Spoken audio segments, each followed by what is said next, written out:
حضرت عیسیٰ تو کہتے تھے کہ اللہ کے حکم سے اٹھو، میں مردے کو بولتا ہوں میرے حکم سے اٹھ جا تو اڑ جاتا ہے۔ مرغی کی ہڈیاں چبا کے پھینکی تھی، قم بإذنی کہا، وہ اٹھ کے دوڑ کے چلی گئی۔ انا للہ و انا الیہ، ربوبیت میں شرک ہے، کھلا شرک ہے، قرآن حدیث کے مضامین کی مخالفت ہے اور ہمارے ارد گرد پھیلے پڑے ہیں۔ تو اور اولیاء، صالحین، انبیاء سب اللہ کے در کے محتاج ہیں، اللہ سے مانگتے ہیں۔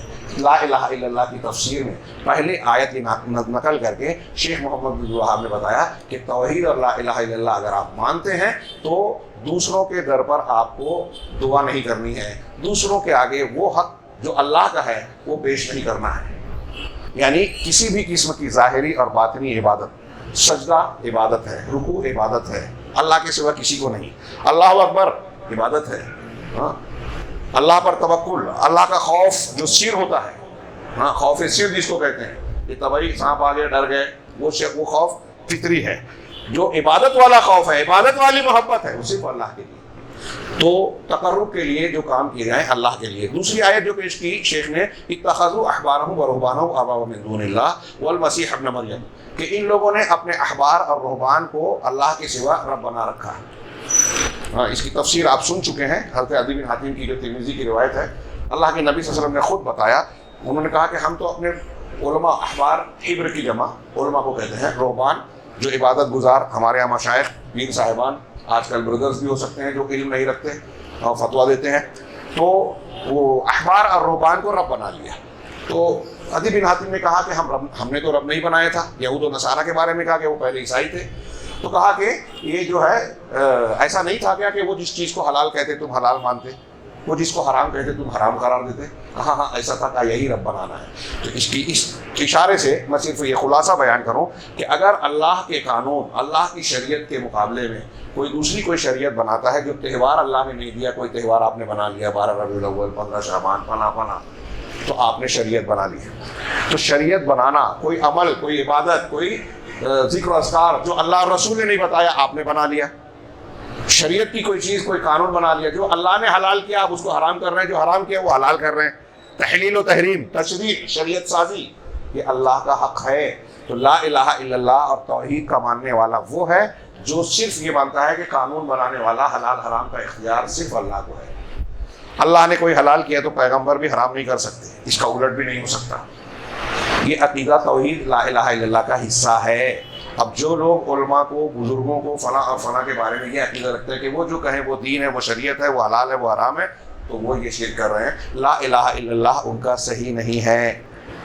ہاں بزرگوں کی یہ سوچ کے ماننا ہے کہ یہ جو بتا رہے ہیں اللہ اور رسول کی بات ہے، تو دونوں میں فرق ہوگا، اس کو ہم نہیں کہہ رہے ہیں۔ ہاں، تیسری آیت جو ہے کہ حضرت ابراہیم علیہ السلام کے بارے میں کہا، وَإِذْ قَالَ إِبْرَاهِيمُ لِأَبِيهِ وَقَوْمِهِ إِنَّنِي بَرَاءٌ مِّمَّا تَعْبُدُونَ إِلَّا الَّذِي فَطَرَنِي۔